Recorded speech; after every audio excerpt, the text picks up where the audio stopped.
Apa jadinya jika harapan hidup dijadikan kalkulasi, dan satu-satunya doa yang kau panjatkan adalah angka ganjil yang kau sebut keberuntungan? Ketika logika digadaikan demi jackpot, dan nasib diwariskan pada tombol spin yang tak pernah mengenal belas kasihan. Dan yang lebih tragis, ketika ini semua disebut usaha, padahal hanya perjudian emosional yang disponsori sistem yang tak ingin kau sembuh. Chico Blade bertanya, bukan untuk menghukum tapi untuk membongkar. Apakah kamu berjudi karena peluang? Atau karena dirimu sudah tidak percaya pada proses? Data tak bisa disuap, karena data tidak terbentuk dengan opini pribadi, tapi dari hasil tingkah laku kalian sendiri. Jadi bedakan data dan opini. Ketika rasa tersinggungmu mempercepat jempolmu untuk berkomentar, menurut laporan data Reportal tahun 2024, lebih dari 89 juta pengguna aktif di Asia Tenggara mengakses situs atau aplikasi judi online, 64% diantaranya di bawah usia 35 tahun. LIPI atau Lembaga Ilmu Pengetahuan Indonesia juga mencatat, lonjakan gangguan psikologis akibat judi digital meningkat 43% sejak pandemi. Dari sana, laporan Kominfo dan BSSN tahun 2024 menyebutkan bahwa lebih dari 17.000 situs judi baru muncul tiap 3 bulan. Dan ironi terbesarnya, dari 92% korban adalah rakyat kecil, tapi 8% bandar terbesar berada di lingkar elit berjas. Chico Blade menyebut ini sebagai kapitalisme keberuntungan, di mana manusia dipecah jadi probabilitas dan disetir oleh angka yang tak pernah kasihan. Lalu mereka membela diri dengan bahasa halus tapi miris. Ini kan hiburan, toh banyak yang menang juga. Chico Blade menjawab dengan tajam, menang dalam judi itu seperti jatuh cinta pada ilusi.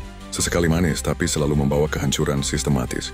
Dan lebih celaka lagi, ketika kekalahanmu bukan disebabkan nasib, tapi karena sistemnya memang dibangun agar kau selalu kalah perlahan, karena dalam setiap klikmu, ada bandar yang menghitung laba, ada politisi yang mendapat upeti, ada pengaman negara yang tutup mata, dan ada algoritma yang mencatat pola kecanduanmu dengan teliti seperti ilmuwan yang menguji seekor tikus di ruang laboratorium. Jadi dari hasil riset tersebut, apakah ini termasuk opini Chico Blade sendiri atau hasil kebodohan yang kalian belah mati-matian? Inilah ekosistem kegelapan berjubah cahaya layar. Ciri-ciri mereka tajam dan seragam di antaranya. Pertama, tampilan glamor tapi situsnya tidak pernah transparan. Kedua, iming-iming menang besar tapi selalu minta deposit kecil. Ketiga, testimoni kemenangan diulang tapi korban disensor. Keempat, afiliasi dengan seleb atau influencer, tapi tak satu pun yang memberi edukasi. Kelima, pakai nama permainan padahal ini perang batin. Dan dampaknya, bukan fiksi atau keuangan pribadimu. Dampak pertama, kepribadian. Manusia tidak lagi berharap lewat kerja, tapi lewat ketukan jari pada angka digital. Hidup dikonversi menjadi kemenangan semu. Ketika kalah, mereka mengulang. Ketika menang, mereka ketagihan. Logika dipukul mundur oleh dopamin. Kedua, keluarga. Anak jadi yatim secara emosional karena ayahnya sibuk mengejar mimpi palsu. Ibu kehilangan arah karena suaminya tak berhenti transfer ke situs asing. Maka lahirlah rumah tangga tanpa fondasi, hanya dengan atap tipis bernama mudah-mudahan menang. Ketiga generasi, anak-anak muda tumbuh dengan fantasi bahwa kerja keras itu lambat dan keberuntungan bisa dibeli.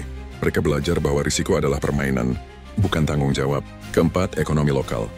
UMKM hancur karena dana modal dialihkan ke slot. Petani menjual hasil panen bukan untuk beli pupuk, tapi untuk deposit ke akun kasino digital. Dan ketika gagal panen, mereka menyalahkan cuaca. Padahal mereka sedang digiring cuaca algoritma. Kelima, pendidikan. Banyak mahasiswa mencari cuan instan dari judi ketimbang beasiswa. Ketika mereka drop out, kampus yang disalahkan. Padahal yang mencuri waktu belajar adalah tahap baru bernama spin to win. Keenam, hukum. Kasus besar perjudian digital justru berujung pada tersangka kecil, sementara dalang besar berjas, berdasi, dan berjaga. Mereka bukan sulit dilacak, tapi terlalu tinggi untuk disentuh, karena punya password, koneksi politik dan aparat. Ketujuh, oknum keamanan dan negara. Banyak yang lebih sigap menutup suara kritis daripada situs yang menjerat rakyat tiap detik. Karena siapa bandar kadang juga siapa atasan. Maka jangan tanya kenapa tidak diberantas, tapi tanyakan, siapa yang punya kuasa atas servernya?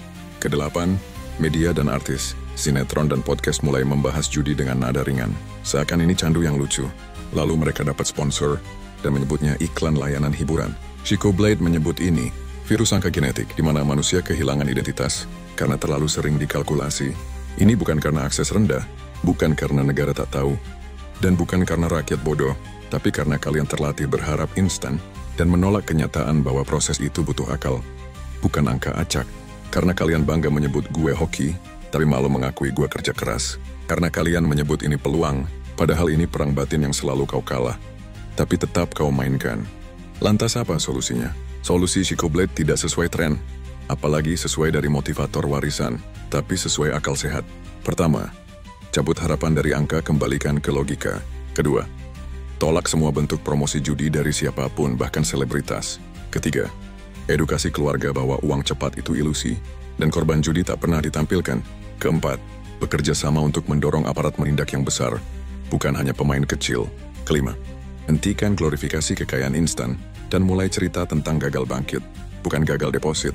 Karena bangsa ini tidak dirusak oleh dosa besar, tapi oleh kebiasaan kecil yang terus dilumrahkan. Dan jika suatu hari cucumu bertanya, kenapa hidup kita dulu porak-poranda? Apakah kau akan menjawab, karena dulu aku percaya angka bisa menyelamatkan.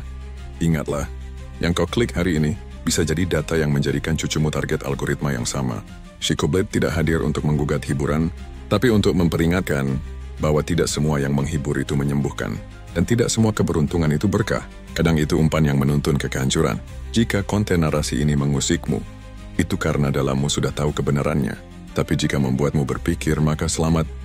Kau sedang bertumbuh, bukan sekadar bermain angka. Karena tajam bukan untuk memotong harapan, tapi untuk mengukir logika yang telah lama hilang.